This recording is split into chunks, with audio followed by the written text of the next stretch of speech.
the continent, and for many parts of the UK actually it's going to be a fairly dry day. Still the risk of some thicker cloud and some outbreaks of rain across the north, but even here certainly a better day compared to Sunday.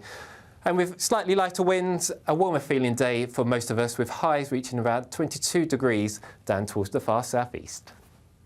Looks like things are heating up. Boxed boilers, sponsors of weather on GB News.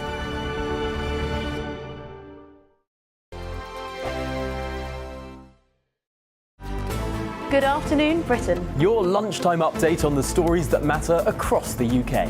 From breaking news and insightful analysis, inspiring stories and lively debates. You're comparing yourself to a former Prime Minister. Which is it? Stay informed, stay updated, stay entertained. I just don't know how anyone would not want to be there. Every weekday from midday, We are Good Afternoon Britain, only on GB News. Britain's news channel. Headliners. Tomorrow's papers tonight. Every night from 11 p.m. Bad news for Liberal mothers who want to score virtue points by transitioning their kids, Lewis. You know, this Tell us what it is. Is a California dad is granted full custody of 4-year-old son after boy's mom tried to raise the child non-binary. It's almost like cult-like behaviour. You've got the mother transitioning and then the transitioning the son as well. It's interesting that, you know, it's almost like a religion. You get, you know, if you're a Christian, your kids are probably going to be Christian. If you're, you know, Hindu, your kids are probably going to be Hindu. And if you're transgender, your kids are probably going to be transgender. There's absolutely a causation there. We see plenty of times in videos. This is exactly it. And also we see the children of celebrities and people in particularly sort of liberal environments. It doesn't happen in some village in Indonesia or whatever. Yeah. Anyway, so there's no such thing as a trans child. There's no such thing as non-binary. What there is are people with mental health issues and parents who want a virtual signal and also want to brainwash their children. This is an egregious example of that, where she was basically taking him to Disneyland, but he couldn't get on a ride unless he wore princess shoes. I mean, really evil, horrible stuff. You know, forced to wear a dress on his birthday. Just really nasty stuff. Now, here's the thing. You talk about the court going to him. No, that's not what happened. He took 800 pages of documentary evidence. He took 8 hours of police body camera footage showing this mental behaviour from the mother. And guess what? The courts ruled that the mum got him. They ruled against him. The only reason that he got custody of his child is because, thank God, a child protective services officer randomly got involved, looked into it themselves, and that's how he eventually got custody of the child. So the courts in America are utterly captured. GB News, the People's Channel. Welcome to State of the Nation, daily plunge into the stories shaping our country.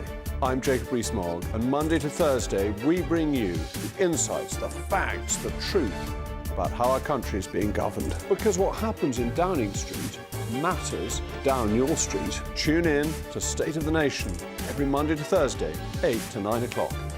Only on GB News, the People's Channel, Britain's news channel.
Hi there, I'm Michelle Dewberry, and I'm going to take a second to tell you all about my show, Dubes & Co. We start off with the issues of the day. We then bring in both sides of the argument. We get rid of the disrespect. And then you throw me into the mix. And trust me, I'll tell it exactly how it is. And then, of course, the magic ingredient, you at home. We mix it all together, and what have we got? In my opinion, the best debate show in town. Monday to Friday, 6 till 7 on GB News, Britain's news channel.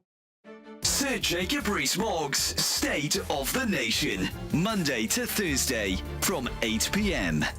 A court on Wednesday ruled that a teenager was wrongly ignored before being forced into end-of-life care.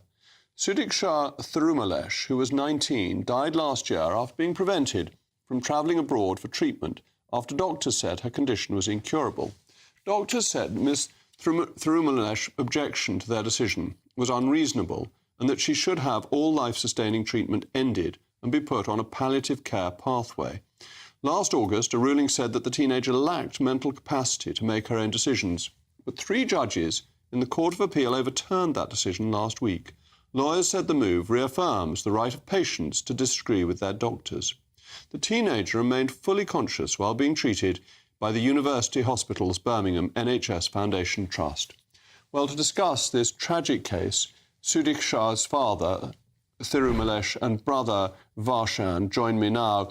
Thank you so much for joining me in these desperately sad circumstances. This is very important for other people who may find themselves in a similar position, that they will be able to make decisions about their own care with the support of their families, rather than the sometimes arrogance of the medical profession who think that they know best. So you must be, I hope, very reassured by this judgment that Sudiksha has achieved something for other people. Yes, definitely, because this arrogance transformed into cruelty towards my sister's care and ill treatment of the whole family. They think they are on the top of the hierarchical spectrum, and they treated us like we were on the bottom of the lower end of the chains, or rather as low class, but we ensured that our class remained. GB News, the People's Channel. I'm Patrick Christie's. Every weeknight from 9, I bring you 2 hours of unmissable, explosive debate and headline-grabbing interviews. What impact has that had? We got death threats and the bomb threats on. As time passes, She could have saved Storm. You made my argument for me. My guests and I tackle the issues that really matter, with a sharp take on every story. Went everywhere. something practical could be done. I can become something different. Patrick Christie's tonight from 9 p.m. only on GB News, Britain's news channel.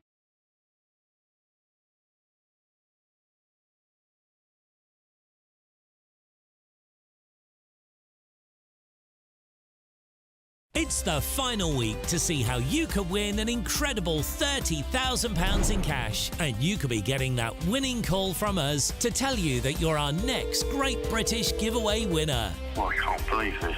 Oh my God, this is amazing. That is absolutely fantastic. We're over the moon. I've never won anything like this in my life. Oh, you shocked me. I never won a penny in my life. If I was there, I'd buy you a drink. Get your entry in now for another chance to win £30,000 in tax-free cash. Text cash to 63232. Text costs £2 plus 1 standard network rate message. You can enter online at gbnews.com/win. Entries cost £2, or post your name and number to GB07 PO Box 8690 Derby DE1 9TT. UK only. Entrance must be 18 or over. Lines close at 5 p.m. on the 30th of August. Please check the closing time if listening or watching on demand. Good luck. Sunday with Michael Portillo from 11, only on GB News. John Steinbeck once said of his 1939 novel, The Grapes of Wrath, that he intended to rip a reader's nerves to rags. Well, GB News sent its famously delicate Stephan Kyriazis to see an adaptation of the work in a London theatre, and somehow he's made it into the studio today. Give people a tiny background about The Grapes of Wrath. I mean, it's about the Depression, isn't it? Yes, it's the Great Plains, which were absolutely ravaged by droughts. They'd completely overfarmed the topsoil, so they had all these huge dust storms, and basically the farms were worthless. So they reckon in the 1930s, about 3.5 million people left this huge central agrarian area of America. And this is a very poor, white working region. Often, many of them headed for the coast to California, to this dream of orange groves, white houses, plentiful work. And we focus in on the Chode family, very poor, very working class. Tom Chode has just got out of prison for homicide in self-defence, and he's played by one of the Treadaways, Luke Treadaway, who I confused with his twin Harry. Understandably. They are identical. And so they pack everything into this kind of old-fashioned jalopy. It's a bit like Beverly Hillbillies, but not humorous. I think there's about 13 people crammed, hanging off the sides, and they embark on this odyssey across the country. So there's all these huge themes about migration, about prejudice. They are viewed as an underclass by other Americans. So although they're migrants, they're not quite immigrants, but they're treated very poorly, as almost subhuman. When they get there, the dream turns out to be false, the pay is terrible, and then very often when they take the job the next day, the pay is halved. It's a terrible life. It's a very angry novel. It's an angry, dark novel. GB News, the People's Channel. Hello there, I'm Eamon Holmes. Thank you for joining us on GB News, Britain's news channel. If you want your news to be straight talking, this is a nightmare for the Conservatives again. Down to earth. It's not just Nottingham where this is happening, is it? And most importantly, honest. Hard-working, middle-class taxpayers, they'll get the book thrown at them. Then catch me, Martin Daubney, Monday to Friday, 3 till 6 p.m. on GB News, Britain's news channel. Good afternoon, Britain. Your lunchtime update on the stories that matter across the UK. From breaking news and insightful analysis, inspiring stories and lively debates. You're comparing yourself to a former Prime Minister. Which is it? Stay informed, stay updated, stay entertained. I just don't know how anyone would not want to be there. Every weekday from midday. We are Good Afternoon Britain, only on GB News, Britain's news channel.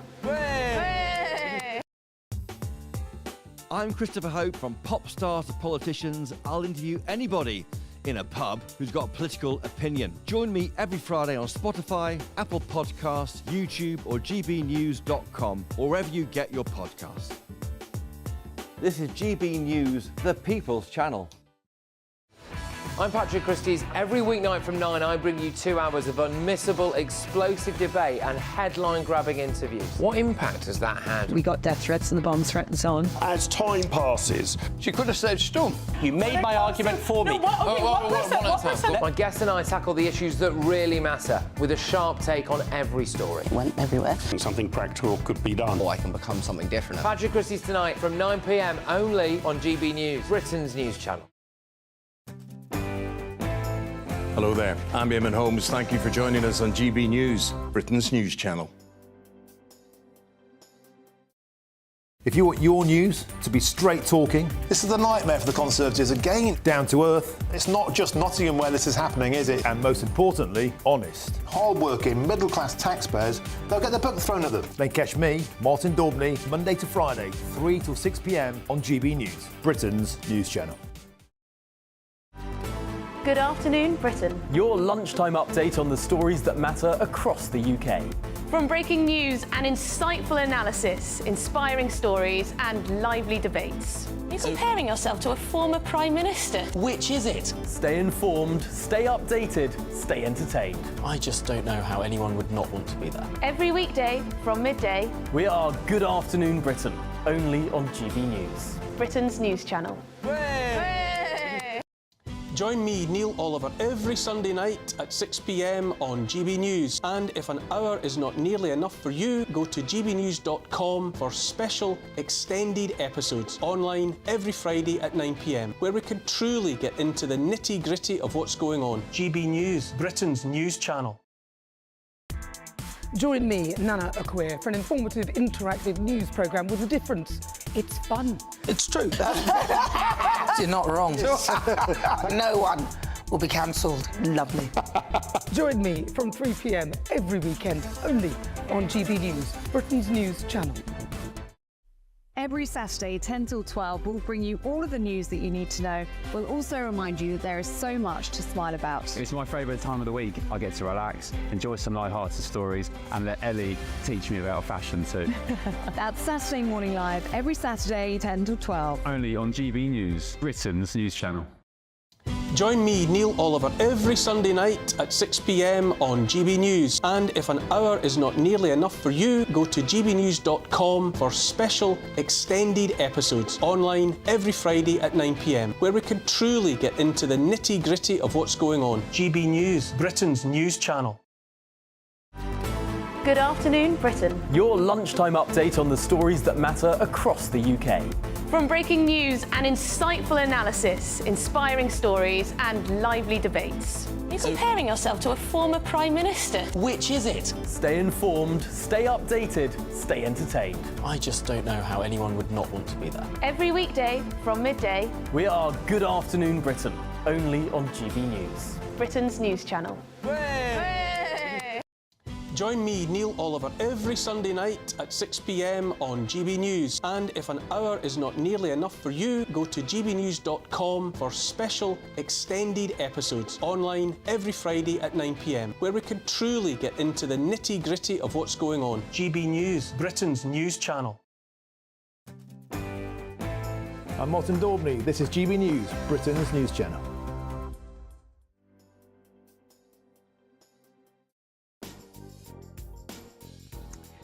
Good morning and welcome to the Camilla Tominey Show with me, Olivia Utley, whilst Camilla is away on holiday.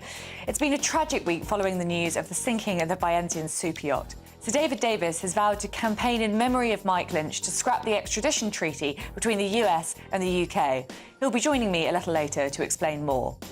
And the battle for the White House continues. I'll be speaking to Labour MP for Dover and Deal, Mike Tapp, who's been in the US speaking to Kamala Harris's team. We've already had 51 days of Sir Keir Starmer as Prime Minister, if you can believe it. I'll be joined by former First Secretary of State and Minister for the Cabinet Office, Damien Green, to hear his thoughts on who he's backing for the Tory leadership campaign, which we've almost forgotten about. And Lieutenant General Sir Simon Maile will be here with the latest developments in the Middle East and in Russia and Ukraine. Finally, we'll be speaking to former MEP Patrick O'Flynn on the immigration statistics that were released this week. Former Home Secretary James Cleverly was gloating on the Conservative record whilst in office. But is he right to be so enthusiastic? To me, those immigration statistics look like a bit of a mixed bag. We've got 90 minutes of punchy politics lined up for you this morning, so don't even think of going anywhere.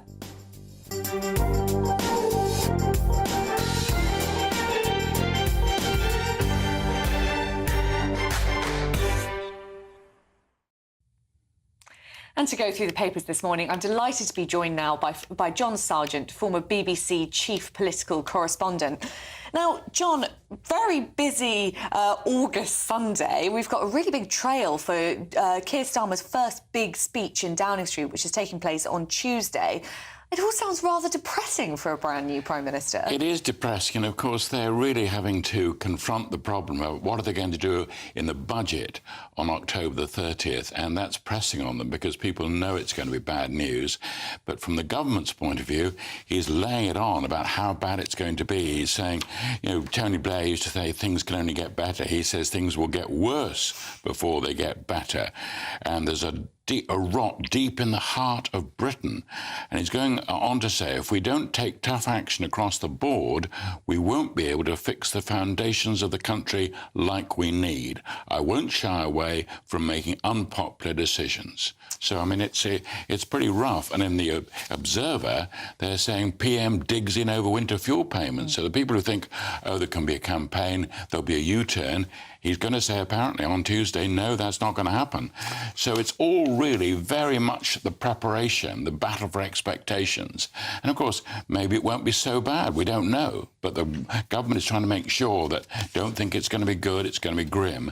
And the Sunday Express is taking really the same point over bad news, really, is saying that because of the prison releases plan, say the Sunday Express, ministers' failure to provide safeguards blasted by angry probation officers. So you've got the whole blame game, really, about who's responsible. Is it the Tories after 14 years, or is it Keir Starmer and his lot, what they've been doing the last 50 days? I mean, it feels as though the ground is very much being laid for tax rises. But Keir Starmer and Rachel Reeves haven't given themselves very much wiggle room. I mean, over and over again during the campaign, we heard that taxes on working people wouldn't rise. And he said that was national insurance, VAT or income tax.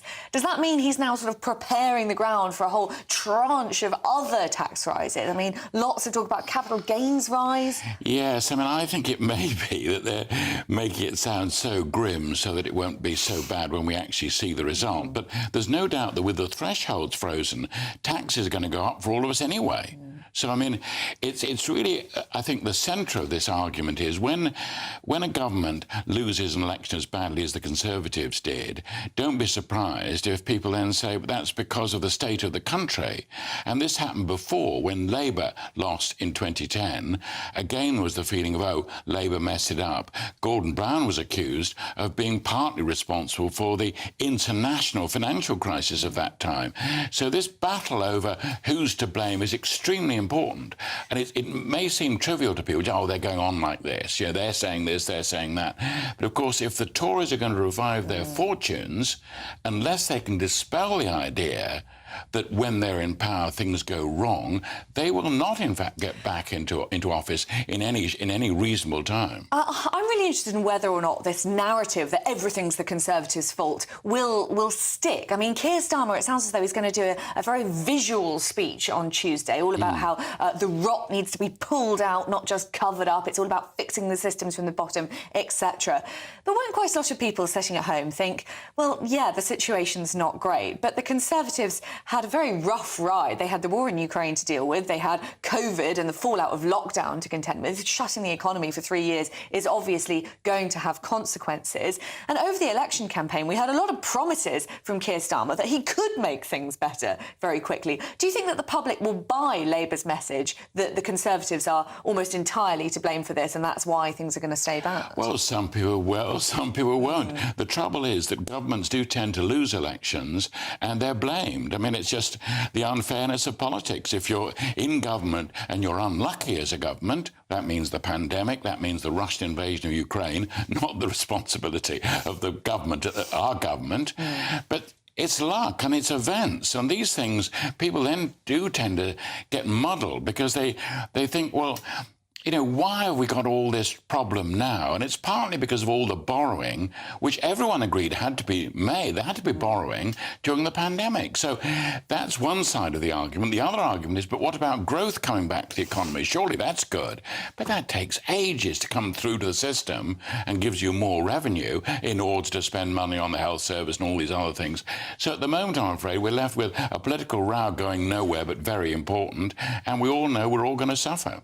Thank you very much, John Sargent. A very depressing start to the day. It'll be really interesting to see how Keir Starmer's speech goes down with the public when we get it on Tuesday.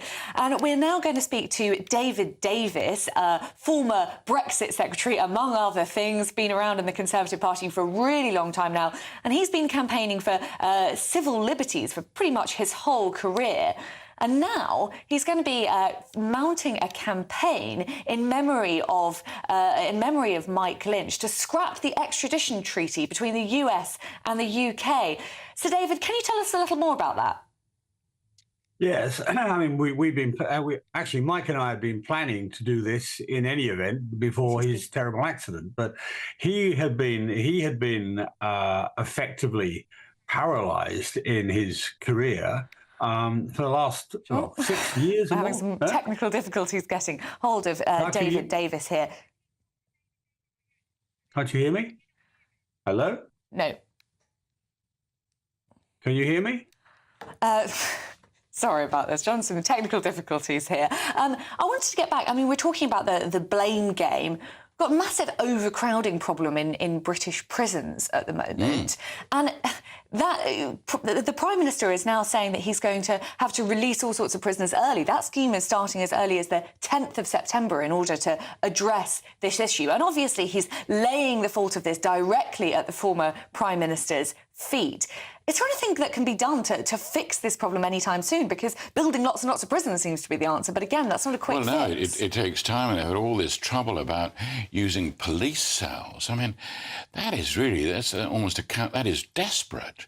Because, of course, it means you have to keep them, the magistrate has to agree to this. So it has to go back to the judicial system. You can't just simply say, oh, well, I'm going to put you into a police cell for a few weeks. It's not possible. So the whole system starts to snarl up, and that's where the problem lies. So inevitably what they're going to do is they're going to release about 5,000 people early. And if any of those prisoners then commit crimes, violent crimes, people are going to say that is the government's fault. They shouldn't have done it. They should have given more time, like the probation officers are saying. We should have had more time to put this plan of release into effect. So the government know on this. They're in charge of it. They get the blame.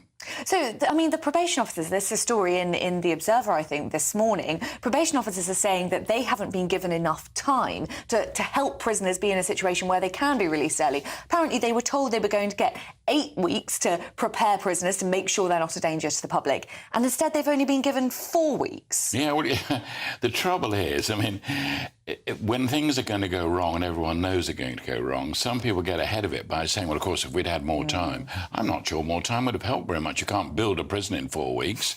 You've got to get on with it. So everyone knows there's a terrible collision happening here and that more people are going to be released early. We know that definitely. The moment that happens, as I say, the government are in danger. They're in serious danger. I mean, the government has said that violent criminals won't be eligible for this early release plan. But obviously there's a little bit of a grey area, isn't there? If someone is in prison for a burglary, they could be someone who at the next burglary would have used weapons. So the difference between a violent criminal and a criminal who hasn't yet been violent might be quite slim in some cases. Do you think there is quite a real danger of some of these prisoners who are being released early committing a crime and Labour being held accountable for it? No, I mean, well, the government will be held accountable for it. The prison authorities will be held accountable for it. The probation officer will be held accountable for it. This is not the way to run a railway, not the way to run a prison. It really is just, this is very, very tricky.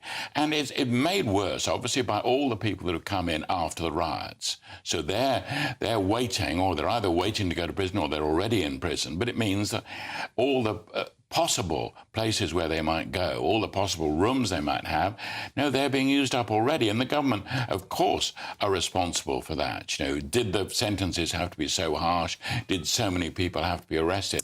All those issues might come up. Particularly if there's no sign of any more riots, people say, wait a moment, that's a sort of old issue. And Keir Starmer was making it quite clear, you have to move quickly so that people who are thinking of rioting realise that actually the moment they do something like that, they will be arrested, and the moment they're in trouble, they'll go to prison. I think that's a really interesting question about the riots, and I can see, for exactly the reasons why you said, why Keir Starmer acted so quickly. That said, some people suggested that he was behaving more like a sort of legal person, more like his former self, than the politician that he is today. He would rather put as many people as prison as possible than address the cause of the riots, which was immigration. Do you think there's any truth in that? Well, no, that's just the way that it goes. I think everybody across the whole of the House of Commons, once you get riots as violent as that, and we've seen the pictures, people don't know where this is leading to. So it's easy enough now to say, well, let's talk about immigration. That's fine. And people have been talking about immigration for a very long time. So the idea that no one's mentioned immigration is pretty silly. But in terms of timing, when the riots were going on, I think people were terrified. I think people thought, what's going to happen? And I think people in areas that weren't affected are still watching it on the screens. In a way, watching it on television is almost more frightening than being there or being in areas which are quite near the riots because people are going on about their ordinary business.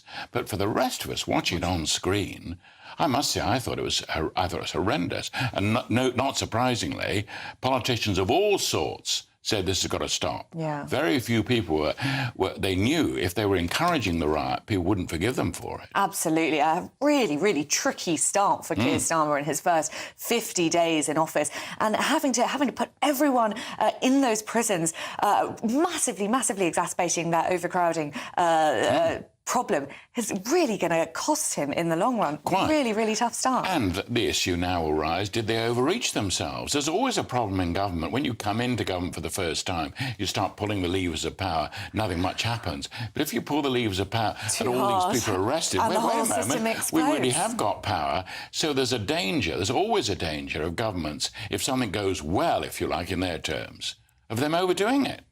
Thank you very much, John Sargent. Great start to the show. And coming up, I'll be joined by Sir David Davis and Labour MP Mike Tapp. Back in 2 minutes. Hi there, I'm Michelle Dewberry, and I'm going to take a second to tell you all about my show, Dubes & Co. We start off with the issues of the day. We then bring in both sides of the arguments. We get rid of the disrespect. And then you throw me into the mix. And trust me, I'll tell it exactly how it is. And then, of course, the magic ingredient, you at home. We mix it all together, and what have we got? In my opinion, the best debate show in town. Monday to Friday, 6 till 7 on GB News, Britain's news channel.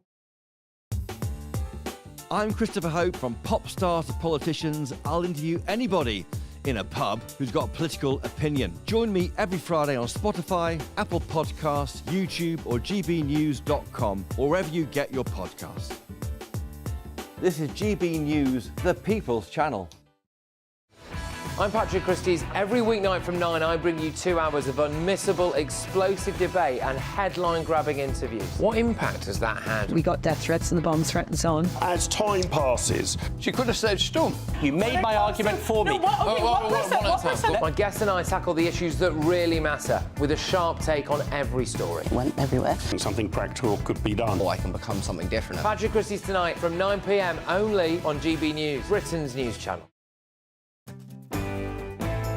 Hello there, I'm Eamon Holmes. Thank you for joining us on GB News, Britain's news channel. If you want your news to be straight talking, This is the nightmare for the Conservatives again. down to earth, It's not just Nottingham where this is happening, is it? and most importantly, honest, Hard-working, middle-class taxpayers, they'll get the book thrown at them. then catch me, Martin Daubney, Monday to Friday, 3 till 6 p.m. on GB News, Britain's news channel. Good afternoon, Britain. Your lunchtime update on the stories that matter across the UK. From breaking news and insightful analysis, inspiring stories and lively debates. You're comparing yourself to a former Prime Minister. Which is it? Stay informed, stay updated, stay entertained. I just don't know how anyone would not want to be there. Every weekday from midday, We are Good Afternoon Britain, only on GB News. Britain's news channel.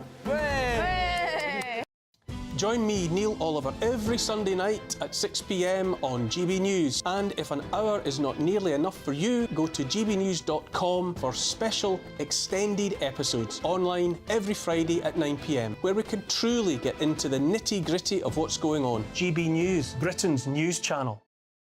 Every Saturday, 10 till 12, we'll bring you all of the news that you need to know. We'll also remind you that there is so much to smile about. It's my favourite time of the week. I get to relax, enjoy some light-hearted stories, and let Ellie teach me about fashion too. That's Saturday Morning Live, every Saturday, 10 till 12. Only on GB News, Britain's news channel.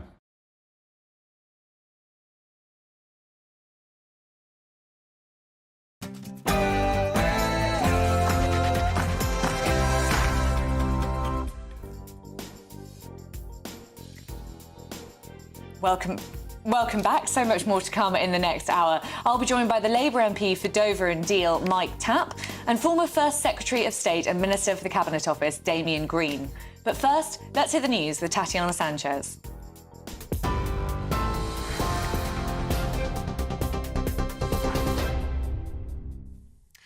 Olivia, thank you very much and good morning. The top stories. Authorities say the suspect in a custody for a stabbing attack in Western Germany that killed 3 people and injured 8 people is a 26-year-old Syrian man. Dusseldorf police say the suspect turned himself in and admitted to the crime. The Islamic State terror group claimed responsibility for the knife attack, which happened in a market square, saying it was carried out by one of its members. And today, a German federal prosecutor has confirmed that to be true. A church service has been taking place today to remember and pay respect to those who lost their lives. 4 of the wounded are in a life-threatening condition. Elsewhere, overnight, barrages of missiles were fired from Israel towards Lebanon as the Israeli military confirmed it launched strikes on Hezbollah targets early this morning. Israel's confirmed that it struck more Hezbollah targets in southern Lebanon in the last hour or so. Israel called them preemptive strikes after officials detected evidence of a large-scale attack planned by Iranian-backed Hezbollah. Hezbollah's confirmed it started phase 1 of an attack on Israel this morning, beginning by firing a wave of hundreds of rockets and drones towards Israel. The Israeli Prime Minister Benjamin Netanyahu says Israel would take all measures necessary to defend itself after Hezbollah launched the airstrike on Israel in retaliation for, they say, killing a senior commander. Today's attack came as Egypt hosts a new round of talks aimed at ending Israel's war against Hamas, now in its 11th month. Back home, Sir Keir Starmer is set to warn that things will get worse in the UK before they get better. In a speech on Tuesday, the Prime Minister is likely to say there are no quick fixes to remedy what he'll call the rubble and ruin left by the Conservatives. He'll also continue to argue that the last government concealed the true state of the public finances. But the Conservatives have accused Labour of fabricating a financial black hole to clear the way for tax rises and have called for Starmer to reverse his Chancellor's cuts to winter fuel payments, arguing these would leave pensioners in the cold. Well, Chancellor Rachel Reeves began that theme in her statement before the summer recess, accusing the Tories of leaving a £22 billion black hole in this year's budget. And immigration enforcement officers have detained 75 suspected illegal workers as part of a week-long crackdown. Officers visited more than 225 businesses in the past week, particularly car washes, with over 120 receiving civil penalties for employing illegal workers, according to the Home Office. Well, Home Secretary Yvette Cooper says the government will ensure those who break the rules face the full force of the law. Businesses found to be employing people illegally face fines of up to £45,000 per worker for the first offence and up to £60,000 per worker for repeat offenders. And those are the latest GB News headlines. For now, I'm Tatiana Sanchez, back at 11. For the very latest GB News direct to your smartphone, sign up to News Alerts by scanning the QR code or go to gbnews.com/alerts.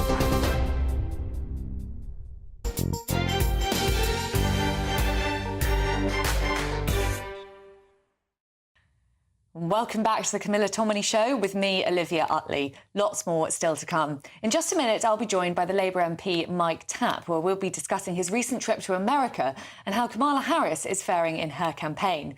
And I'll be pressing him on the controversy surrounding the government's decision to cut winter fuel payments for 10 million pensioners.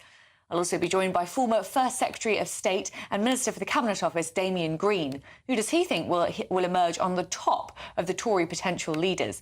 And after Keir Starmer's first 51 days, how hopeful is he for the Conservatives' chances at the next election? Are we ever to see a peace deal in Gaza? At the moment, it's looking further away than ever. Lieutenant General Sir Simon Maile will be sharing the latest. And finally, I'll be joined by the former MEP Patrick O'Flynn to discuss Keir Starmer's shambolic record on immigration just 51 days into his premiership. But for now, I'm delighted to be joined by former Brexit Secretary Sir David Davis, MP for Goole and Pocklington. Sir David, it's lovely to see you again. Now, I want to talk to you today about this campaign that you're launching in memory of Mike Lynch to scrap the extradition treaty between the US and the UK.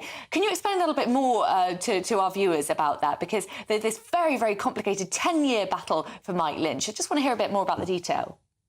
Well, it goes back even further than that. The Labour government under Tony Blair, shortly after 9/11 in 2003, introduced an agreement, a treaty with the American government to accelerate extraditions, supposedly in both directions, and supposedly for terrorist offences. That was, perfectly common sense thing to do. But what's happened in the subsequent 20 years or so has been that it's been used by the American Justice Department for all sorts of non-violent commercial offences, if you like. And Mike Lynch, who died earlier this week in a tragic accident, or beginning of the week in a tragic accident, had been caught up in this. He'd sold his company, Autonomy, to Hewlett Packard for, I think, about $11 billion. I mean, it was sold on the stock exchange. It wasn't a sort of private deal. And shortly afterwards, Autonomy decided they didn't like the price they paid for it, and they accused him of fraud.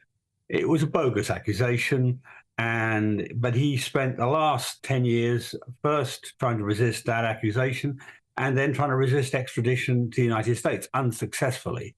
It sort of paralyzed in many ways much of his business life. This is probably our best businessman. The man has created more value in our economy than anybody else, and indeed any number of other people put together. A fantastic software scientist, a fantastic entrepreneur. And he was basically stuck trying to defend his freedom, and he went. As far as I can understand, sorry, just want to get to grips with this. Your problem with the treaty is that it's sort of lopsided in favour of the US. There are far more people in Britain, British citizens, who are being extradited to the US. Is that the case? And if so, why is that the case? Why are we not just doing exactly the same thing? Well, that is the case. I mean, partly because the Americans have a constitution which protects their citizens, but also partly because the way British law works. British law takes international treaties very seriously. It makes them superior to most other law. And so when someone like Lynch comes along, instead of being tried here in the UK, after all, the company was a UK company. It was built up in the UK, it was sold in the UK, it was bought by a European offshoot of Hewlett Packard. Instead of being tried here properly, they did it in the States, and they insist on it. And it's not the first time. This has happened any number of times. You might remember the NatWest 5. You might remember somebody called Mike Tapper, a whole series of people. And it's one-sided. And that one-sidedness also reflects that it's unjust. I mean, it should never have been the case that Mike Lynch went to America to defend himself for basically 12 months in a trial, which would have ended up with him serving 25 years in prison if the Americans had won, if the American justice had won. Now, I don't want to scrap all extradition. What I want to do is to say, let's just reduce this to what it was first intended for, which is violent terrorist offences, not commercial offences. But if somebody plots something against the United States in the UK, then fair enough, we should extradite them. But if somebody's simply engaged in normal business, then we shouldn't allow American law to apply in Britain. We're not a colony, after all. Is there a danger, potentially, hypothetically, of a British citizen being extradited to the US, to a state which still has the death penalty? Yeah, I don't know. That's not really a danger. There's an implicit agreement in this that they wouldn't exercise the death penalty, and we've seen this with actual terrorist suspects in the past. So no, that's not really a danger. But this basically, I mean, you may remember a little while ago, a man called Harry Dunn a motorcyclist, was run down by a woman called Anne Sakoulas. And there's no doubt that she did it. She was driving the wrong side of the road. It was driving without due care and attention, I guess, or dangerous driving. She admitted to that, but she fled the country.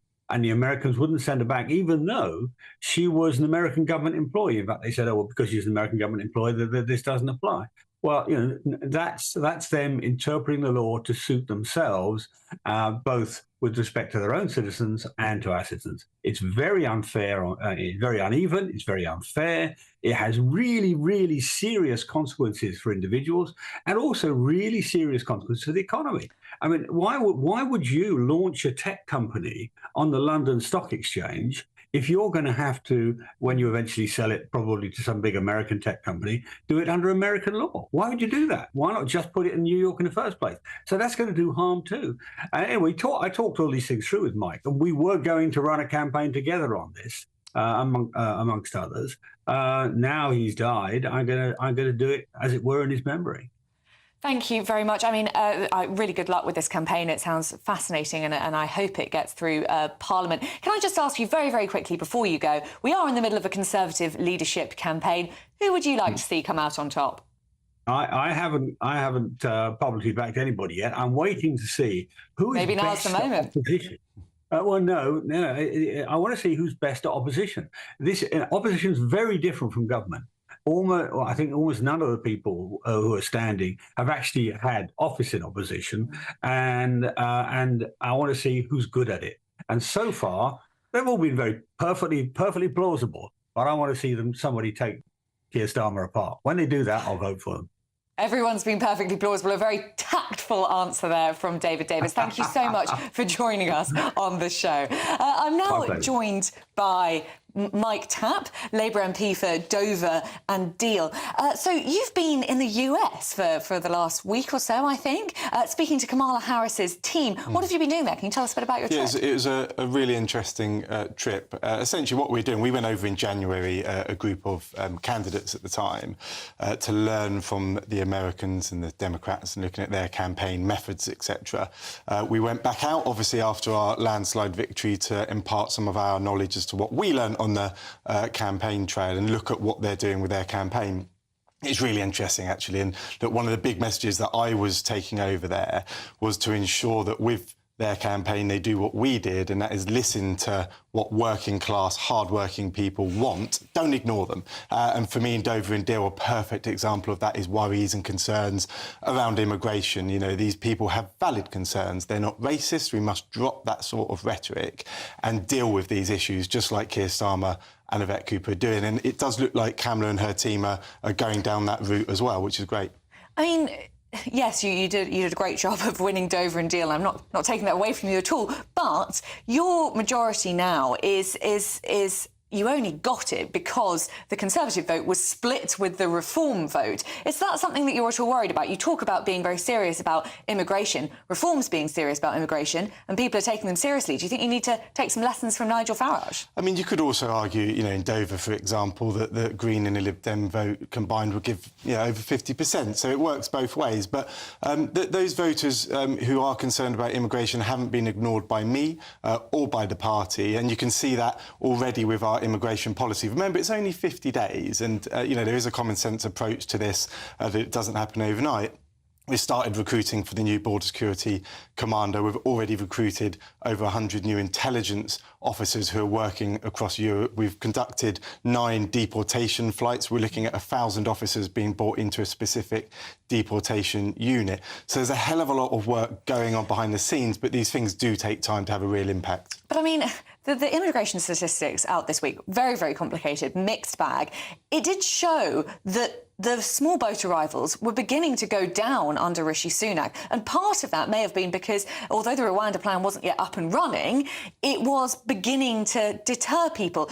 Your government doesn't really seem to have a proper disincentive to stop people wanting to come over here. Isn't that going to be a bit of an issue? Well, I think, firstly, Rwanda was a gimmick that costs a hell of a lot of money that was wasted, and it would have taken up to 100 years to deport those that have crossed in that way. It simply wasn't a deterrent. Look, you know, you could argue that we're 25% lower because of the first 50 days in government, but that's not the case, right? Let's be realistic here. We've got a lot of work to do, and the deterrent that we bring in is twofold. Firstly, we're going to smash the gangs. We're bringing in the likes of MI5 with those extra powers and tools to Smashing take the them gangs, on. though, I mean, it's easier said than done. The Conservative government obviously wanted to smash the gangs. These gangs are very nimble, they move all over the place. There isn't some sort of big boss crime man who can just be got out of the way. Absolutely. How are you going to do a better job? Look, I've worked against serious and organised criminals with the National Crime Agency, but also in a counter-terror role. So I've seen the difference that those extra powers and tools make. So bringing in MI5 to this fight will have a big impact. Of course, it's not the full answer, but we will be their worst nightmare. Of course, it takes time to pursue and bring these evil criminals to justice. And a part of that also is disruption. It's not all about sticking them in prison, as much as we'd love to do that. Meeting that evidential threshold is often very difficult, but there are methods to disrupt these operations too. And if we're deporting more that shouldn't be here, which we already are, that acts as a deterrent in itself. I mean, all of this sounds great. It also sounds quite expensive. You don't really have very much money. So Keir Starmer said over and over again during the election campaign that he wouldn't be raising taxes on working people. You can tell from the trail of the speech that he's going to give on Tuesday that he feels that the country's coffers are basically empty. And yet you are giving these inflation-busting pay rises across the public sector. There are estimates that it could be worth about sort of £13 billion. Couldn't that money be better spent on, for example, winter fuel payments for pensioners or some of these fantastic measures to stop the gangs that you're talking about here? Yeah, so we have inherited a mess, the highest tax burden since the Second World War, and borrowing is at its highest since the 60s, plus this black hole that we've inherited as a surprise. You talk about the black hole. This is all quite easy to say. What about those public sector pay rises? The money that we're investing in the Border Security Command is all fully funded by scrapping this gimmick Rwanda scheme. And when it comes to things like winter fuel payments, I have a lot of sympathy with that. But they are targeted and means tested. So those that do need it will receive it. We're also looking at, around 900,000 people. You say that those who will need it will receive it. We know that there are lots and lots of people who might be eligible for pension credits but don't know they're eligible for pension credits. 900,000. And what I've said to my constituents, and I say this to viewers, if you think you might be eligible, please get in touch with your MP or, use the internet to check that out, because there are around 900,000 people who are eligible. So there is that extra help. But there's also, I must talk about the long-term plan here. So there is short-term support for people.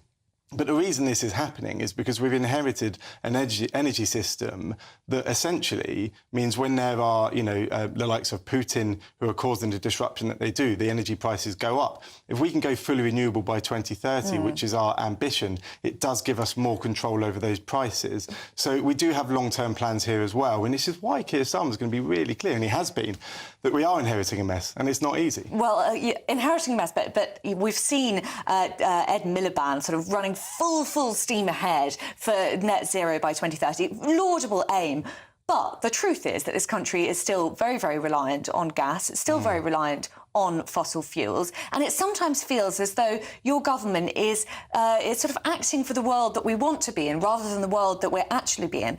And for the time being, there are times when wind energy only provides 1% of the energy that we need. In those times, we need our gas, we need our oil, and those prices are going up. Your government said that it was going to do something about that. It said that it was somehow going to stop the energy providers charging so much. Do you still believe that now you're in office? Look, absolutely. So this takes time, and wind is a part of the solution. There's also obviously nuclear. And look, what we're looking at doing is creating essentially a self-sustained energy system, so the likes of Putin can't have control over our energy prices, and that's really important. But in the short term, there are pension credits and winter fuel help for those that need the help desperately.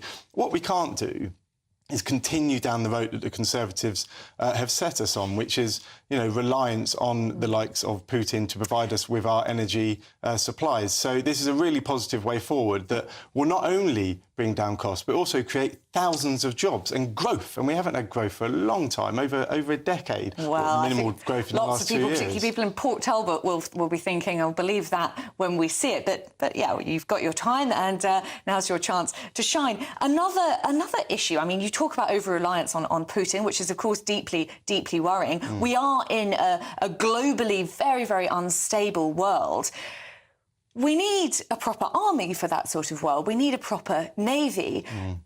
Rishi Sunak promised over the election campaign that he would raise spending to 2.5% of GDP. Pretty much every senior army and navy official who I've spoken to thinks it should be even higher than that. Keir Starmer won't commit to 2.5%. Why is that? And do you think he's right? Well, firstly, I come from a military background before going into serious organised crime and counter-terror work, and we do need to raise that funding for the military. And Keir Starmer has actually been really clear that the ambition is to get to 2.5%. Been really clear that the ambition is to get to 2.5%. He hasn't put a time on that. Look, the Conservatives didn't get to 2.5% even. They had 14 years. So, we're not going to sit here and make promises that we can't deliver because the public are fed up of that. So what we're saying is when we fiscally can, we will raise that threshold to 2.5%, and that's really important that we're realistic with that. I suppose the danger is that, when we fiscally can, Putin isn't going to be waiting around until when we fiscally can raise that defence budget.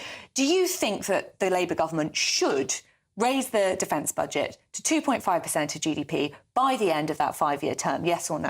Look, the answer is when it's fiscally, when we are fiscally in a position to do so. It's as simple as that. I'd love to be able to say yes, but we've got to be responsible with the nation's purse strings. Simple as that. Thank you very much, Mike Tapp. Really good to speak to you. Thank you. And in just a minute, I'll be speaking to the former First Secretary of State and Minister for the Cabinet Office, Damien Green. Does he think the Conservatives can make a comeback in opposition? Back in 2 minutes. Good afternoon, Britain.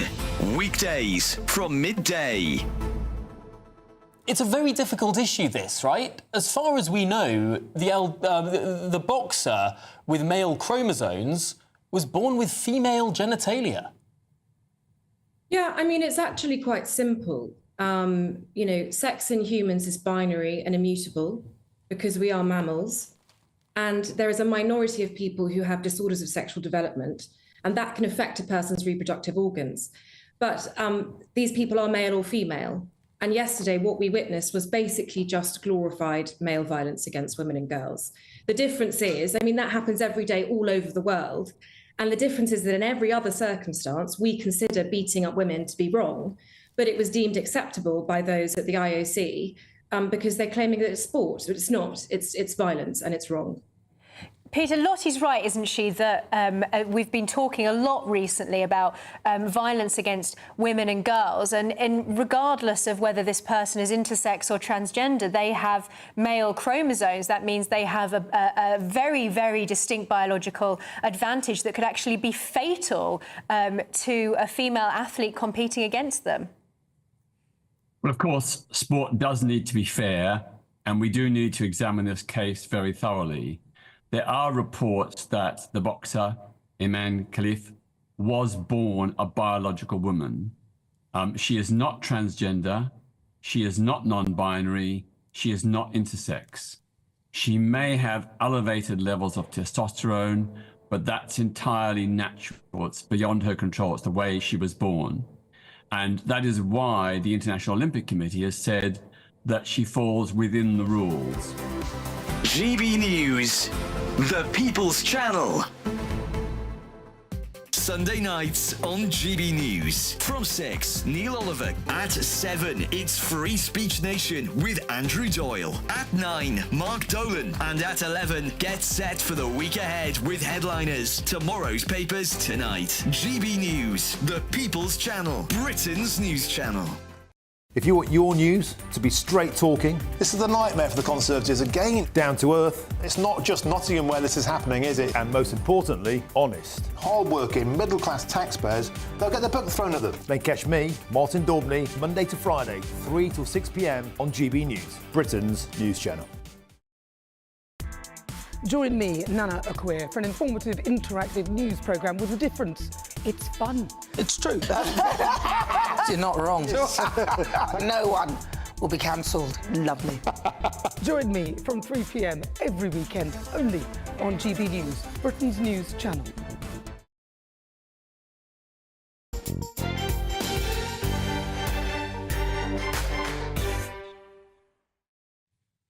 And welcome back to the Camilla Tominey Show on GB News with me, Olivia Utley.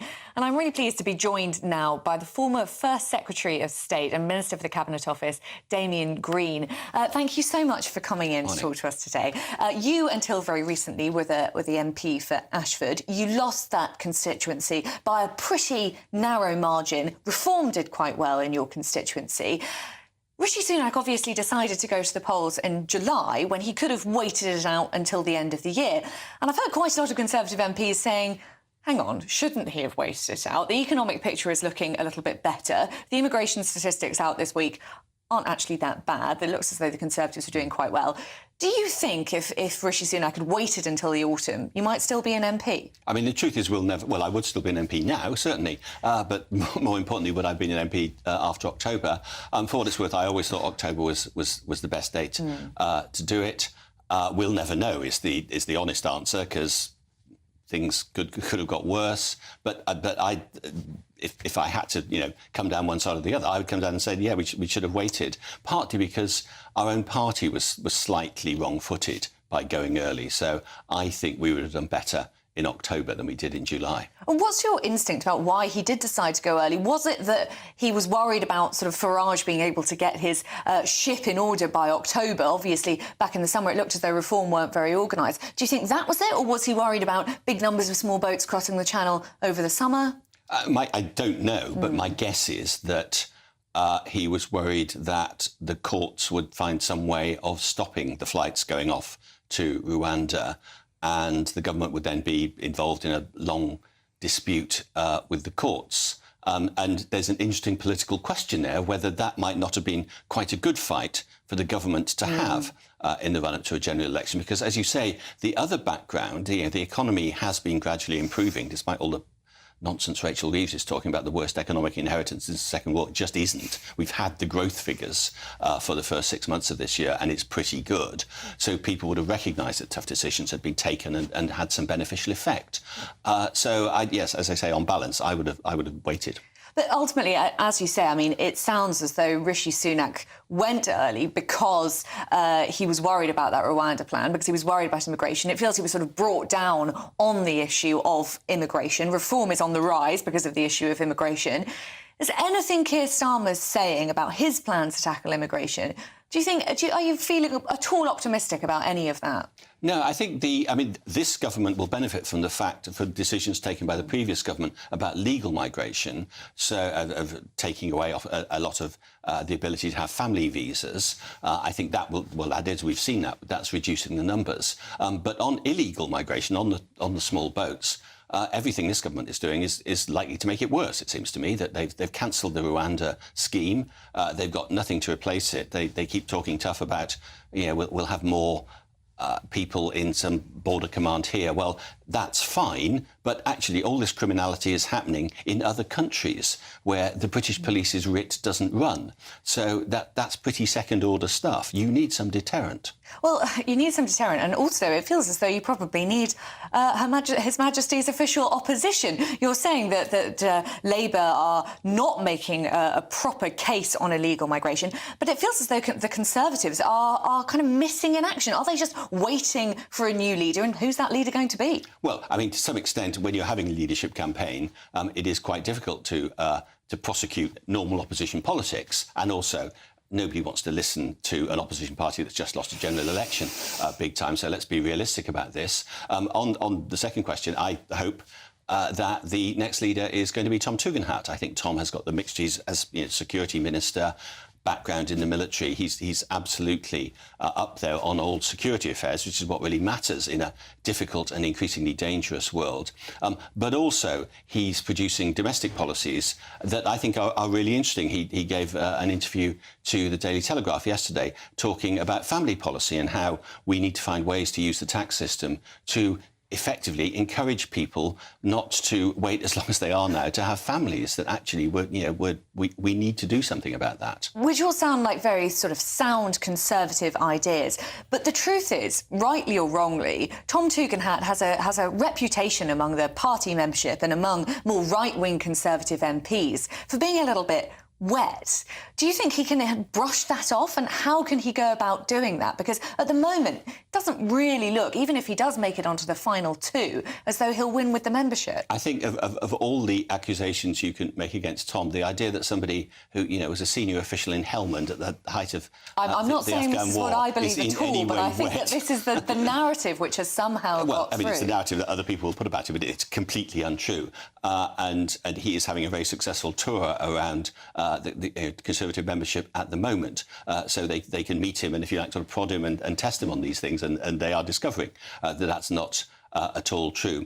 But the underlying point I would make is that if we're going to, the next leader of the Conservative Party to be successful is going to be measured by whether they can win a general election. And to do that, you need 10 or 12 million people voting for you, not just our members who, many of them my friends, I'm one, I love them dearly. But nevertheless, just because they're members of a political party, they are by definition unrepresentative of the wider electorate. And the Conservative Party, one of the steps we've got to take, or the many steps we've got to take to make ourselves credible again, is to look outwards rather than inwards. So I want the next leader of the Conservative Party to say, I'm going to assemble a wide coalition again of some people who hold very right-wing views, some people who hold centre-right views, and that coalition is what makes it successful, and that's why I'm supporting Tom.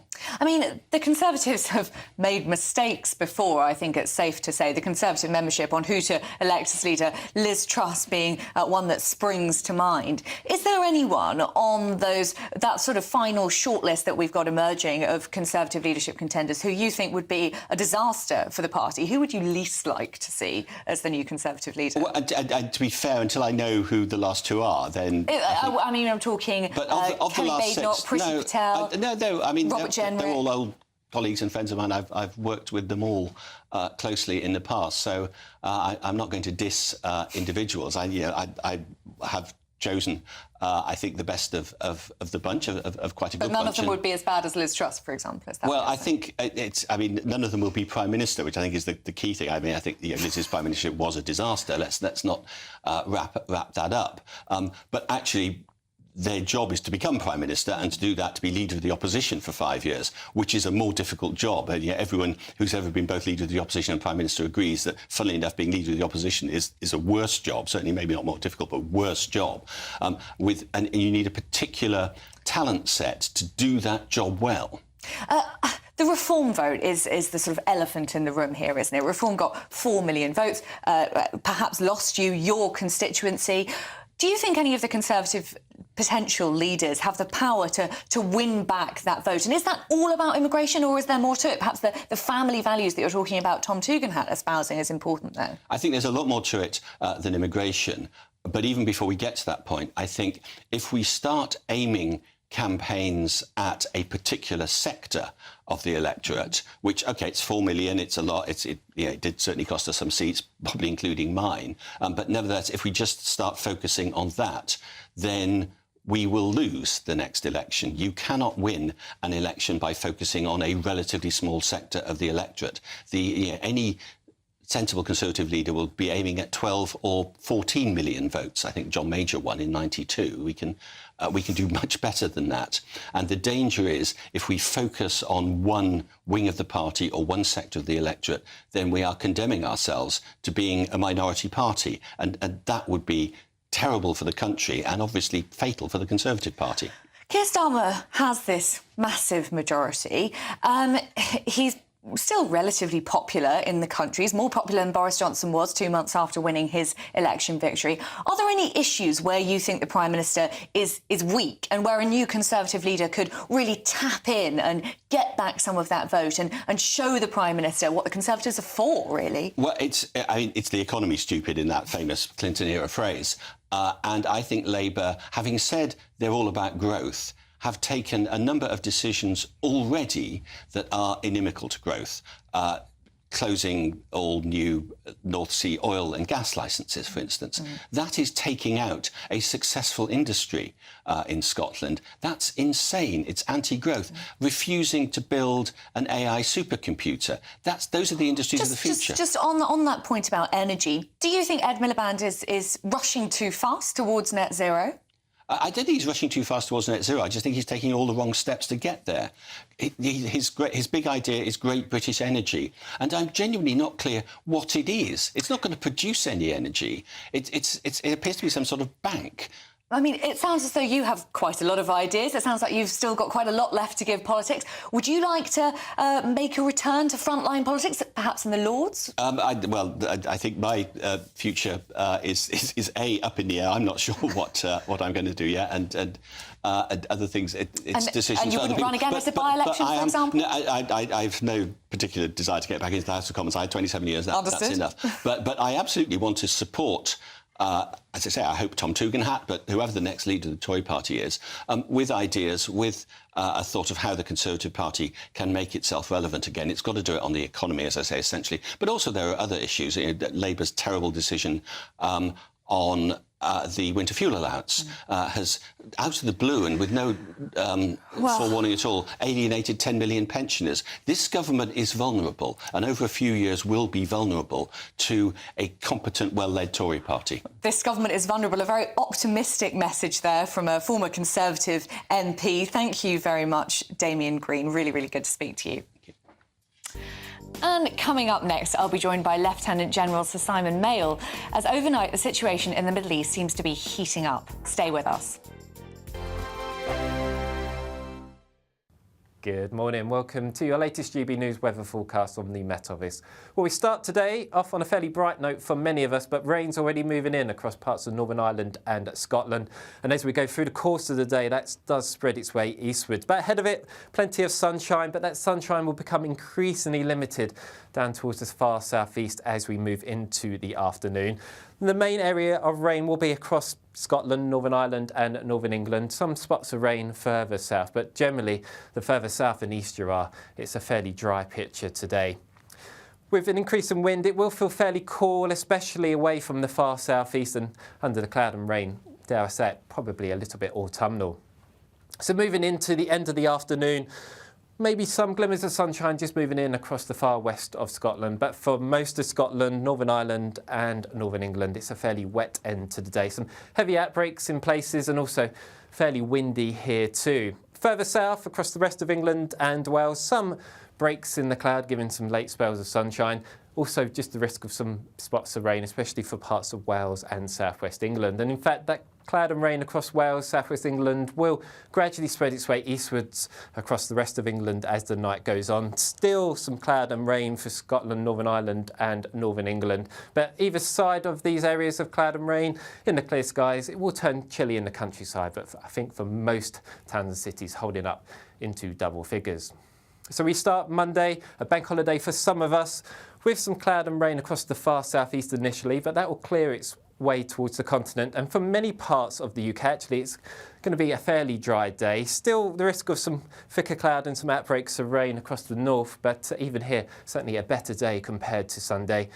And with slightly lighter winds, a warmer feeling day for most of us, with highs reaching around 22 degrees down towards the far southeast.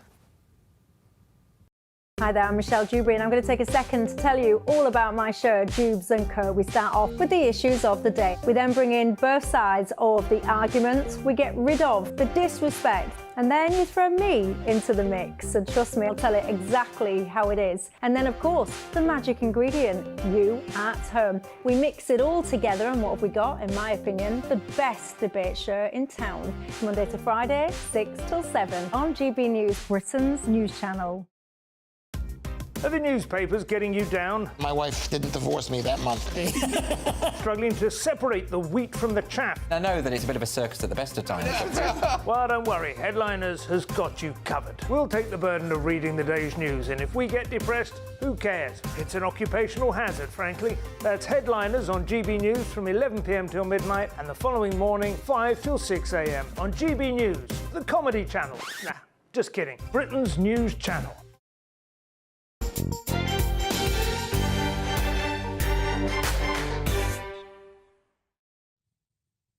And welcome back to the Camilla Tominey Show on GB News with me, Olivia Utley. Now, I'm joined in the studio now by former Deputy Chief of Defence Staff Lieutenant General Sir Simon Mail.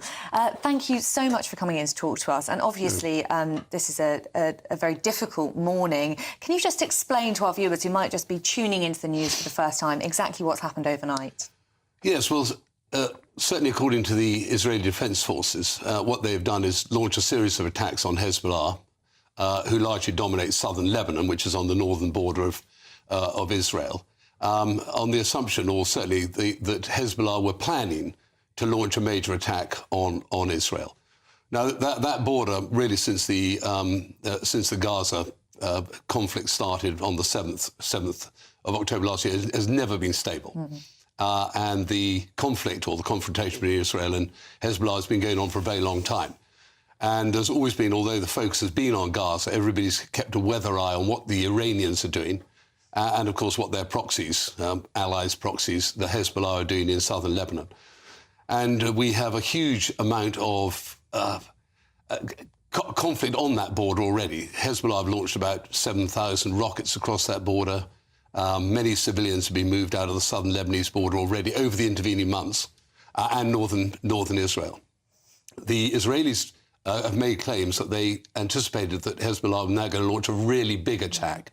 And that seems to have taken place. Hundreds of more missiles have gone over, and the Israelis have gone into, as they say, preempt an even larger attack, which is what Hezbollah claimed they were going to do. And obviously the worry is that this sort of extends to the broader Middle East, already is extending to the broader Middle East, and then the rest of the world has to get involved. The dream solution is a ceasefire. It now is feeling further away than ever, is that right? It is, because what you've got, of course, is the state of Israel, a government in a country that's recognised by the UN, negotiating with a terrorist group, Hamas. Of course, Hamas are both a terrorist group and represent the Palestinians. So the whole issue is very, very sensitive because of the whole Palestinian issue. And Hamas are still holding hostages, and Netanyahu, of course, reputation is built on securing Israel's border and getting the hostages back. So everybody's sort of, to an extent, backed into a bit of a corner. Over many issues to do with the long-term underlying problems of the Gaza-Palestine-Israel issue. Well, exactly. I mean, Israel has said that, this war won't be over until Hamas is destroyed completely. Is it realistic? Is that a realistic goal for Israel, to destroy Hamas entirely? Well, no, it's not, really. But up to a point, you can destroy the capability of Hamas to do anything equivalent to the 7th of October. The worry, of course, is that Hezbollah might do something similar, or Iran might do something similar. And the reality is, of course, for the Hamas leadership, is that they are being encouraged to come to a ceasefire, release the hostages. There's conversations taking place in Qatar, as you know, Doha, which is where the Hamas political leadership were. Haniyeh, who was killed in Tehran, was based there. But all the leadership of Hamas know that they absolutely have a target on their back with the Israelis, that even if there's a ceasefire, even if hostages are released, that Israel will never cease to hunt down the Hamas leadership for the events of the 7th of October. I mean, it feels as though the global situation is getting more and more unstable. And just to get back to Britain in all of this, our defence budget has been essentially hollowed out. If this war does get bigger, and obviously that's not what any of us want, is Britain prepared? Is our army, are our armed forces generally prepared for this? Well, I think, as you, with Mike Tupp, you said, any Admiral, General, Air Marshal has said we are underfunded. I'm not saying we spend our money as well as we should do. That's another very important issue. But the reality is we have Gaza. We don't want to see the Hezbollah issue expand into a war between Israel and Iran, to interstate war. We still have Ukraine running, of course. We've given an awful lot of our own equipment, ammunition supplies, missile supplies. I don't think they've been properly restocked. And you are inclined to say, the first responsibility of a government is security. Are you saying that then that perhaps we were wrong to give away so much of our military arsenal to Ukraine? No, I don't. No. I think that was absolutely the right thing to do. But what a responsible government should have done is instantly make it clear that the Treasury we're going to restock those supplies. And we fell out. If you watch the BBC programme Corridors of Power, about our intervention in Libya, when these conflicts go on longer than we anticipate, we suddenly find we're running out of ammunition very quickly. These are very, very logistically intensive operations. And that's where Israel's prepared for this long haul. And you could argue that we wouldn't be, and we'd have military men saying we can't commit because we're not fully equipped or restocked to do so. And that's bad if a government doesn't have that option. Do you think Keir Starmer is taking defence seriously enough? Because Rishi Sunak said that he was going to raise defence spending to 2.5%. He didn't do that in his 15 years in office. But Keir Starmer isn't even making that promise. He says it's an ambition. We just heard Mike Tapp sort of evading, sliding around the issue. Do you think he's taking the issue seriously enough? I think he probably is up to a point, because he is now Prime Minister. When he goes out to Washington, or he goes to Berlin, or he goes to Paris, or he goes to, dare I say, Tel Aviv or wherever, people will say, well, I hear what you're saying. That's very grand, and we love your diplomatic intervention and your sweet words. But where's the beef? What have you got? The British military don't look as well balanced or as well equipped as they are. So he will find, as a Prime Minister, that he is going to be held accountable. And Britain's place in the world depends on our capacity as a permanent member of the UN Security Council, leading member of NATO, great cheerleader for support for Ukraine. That at a certain stage, that costs money. And, to govern is to choose. Where are you going to put that, where are you going to put your spending priorities? Well, thank you very much, Simon Mail. A message that we're hearing over and over again from to Keir Starmer. To govern is to choose. He has a lot of very, very difficult choices on his plate. Thank you again for coming in. Thank you. Now, up next, I'll be joined by former MP Patrick O'Flynn to hear why he thinks Starmer's stance on immigration is already, after just 51 days, crumbling.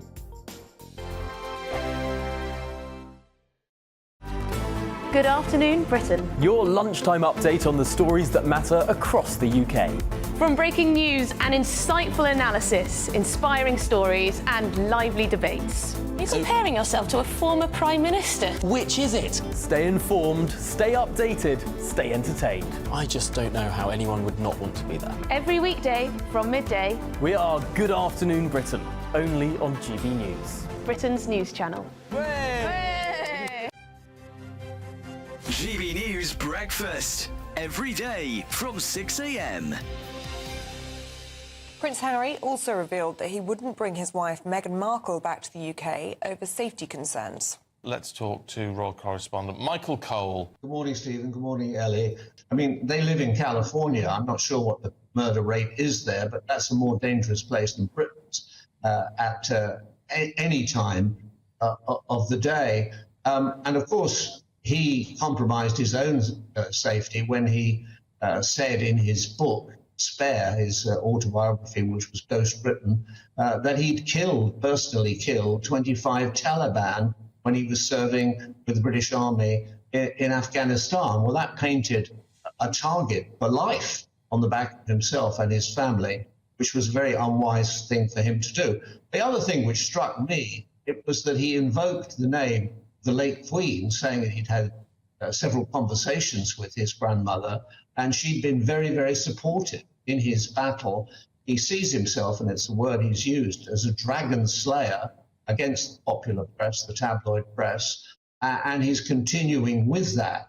Of course, his brother, Prince William, has settled, but also in the programme was Hugh Grant. Now, Hugh Grant also has settled, as indeed did I, when I received an apology from News Group. I believe in a free and unfettered press. Newspapers are having a bad time at the moment, losing circulation, losing advertising. Young people don't read newspapers. And so I felt that the right thing to do was to settle. I didn't want to take punitive action against newspapers. GB News, the People's Channel. Hi there, I'm Michelle Dewberry, and I'm going to take a second to tell you all about my show, Jubes & Co. We start off with the issues of the day. We then bring in both sides of the arguments. We get rid of the disrespect, and then you throw me into the mix. And trust me, I'll tell it exactly how it is. And then, of course, the magic ingredient, you at home. We mix it all together, and what have we got? In my opinion, the best debate show in town. Monday to Friday, 6 till 7 on GB News, Britain's news channel.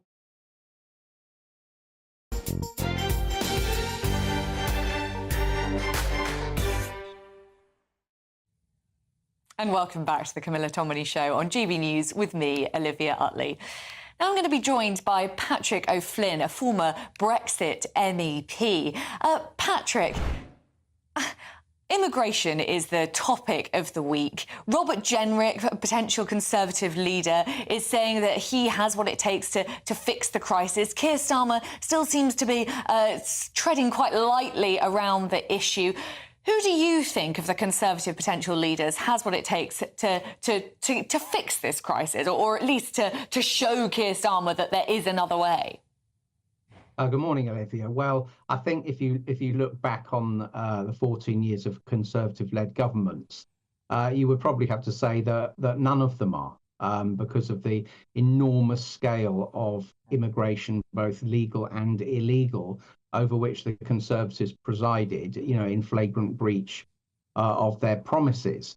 I do think Robert Jenrick has got a modicum of a case to present that he resigned from the government over his unhappiness, both on the volume of legal immigration and the lax arrangements that principally the Boris Johnson administration put in place, and also the limitations on the Rwanda plan that he saw would mean it would never work at scale, and he was proven right on both cases. I have to say, though, that sort of going back further than a year, Robert Jenrick seemed to be more of a sort of standard issue David Cameron type of Tory. And if you look back to the 2022 summer leadership contest, Kemi Badenoch was the one who came out and sort of made immigration and reducing it a big issue. So those are the two that have got... Kemi Badenoch, sorry to interrupt, but Kemi Badenoch, there's been a speech that resurfaced from a couple of years ago when she talked about encouraging higher levels of immigration to this country. And as for Robert Jenrick, you say he's a Eurosceptic, he might be now. He did vote Remain. Do any of these people have what it takes to win back those 4 million people who voted for reform at the last election? And if not, is this just going to be a Labour-led country for the foreseeable future? Well, look, I think all of the political parties have problems and limitations. I think, Keir Starmer, we read in the Telegraph, for instance, today, is making a speech on Tuesday where he will openly say things are going to get worse, the opposite of the Tony Blair DREAM anthem. Before they get better, he says, but I'm not sure I see a way that things are going to get better under Labour, because I don't think their solutions to the big problems will work. If you look at reform, they certainly, at the moment, I think would be the party that's connected on immigration control, but they have limitations too. Do they really have a properly worked out policy platform? Are they more of a kind of insurgency rather than a party that could lead a country? Well, that's the thing. I mean, sorry, I went to Reform's manifesto launch. All sounded lovely, but it all sounded, completely unrealistic. Very, very low taxes for almost everyone. Huge amounts of child benefit, for example. Isn't Reform at the moment just actually splitting the Conservative vote and meaning that Keir Starmer will be in office for an awfully long time? No, I don't think so. I think many of those people who voted Reform perhaps would have voted Conservative in 2019, but weren't going to vote Conservative, come hell or high water at the last election. Many more of them would probably have stayed at home if Reform wasn't on the ballot. So I think the Conservatives' fundamental problem is, even among their 121 remaining MPs, they're split probably 60% so-called one-nationers. People like me sometimes refer to that as no-nationers because they're so averse to border controls, and maybe 40% more of a traditional pro-sovereignty element. And if you're asking, say, that the millions of people who voted Reform and the many millions more who are now, polling shows, very alarmed by excessive immigration, if you're asking them to put their trust in a party, they're not really going to be attracted to a party who has 60% of its parliamentary presence, who doesn't believe at all in taking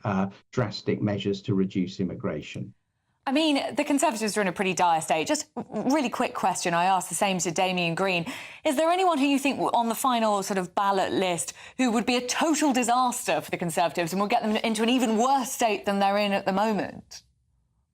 I don't think any of them you would say will definitely lower the Tory poll rating below its current average, which I think is averaging 22% in the 5 polls we've had since the general election. So I wouldn't damn any of them like that. But it's a long haul to get into the high 30s or 40 to win a general election, clearly.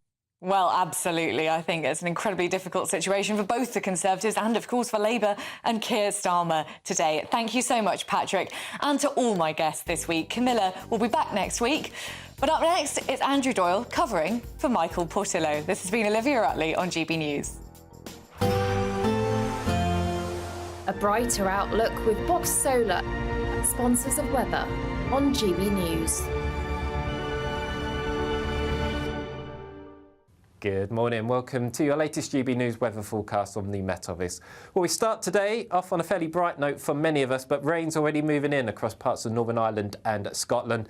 And as we go through the course of the day, that does spread its way eastwards. But ahead of it, plenty of sunshine, but that sunshine will become increasingly limited down towards the far southeast as we move into the afternoon. The main area of rain will be across Scotland, Northern Ireland and Northern England. Some spots of rain further south, but generally the further south and east you are, it's a fairly dry picture today. With an increase in wind, it will feel fairly cool, especially away from the far southeast and under the cloud and rain, dare I say it, probably a little bit autumnal. So moving into the end of the afternoon,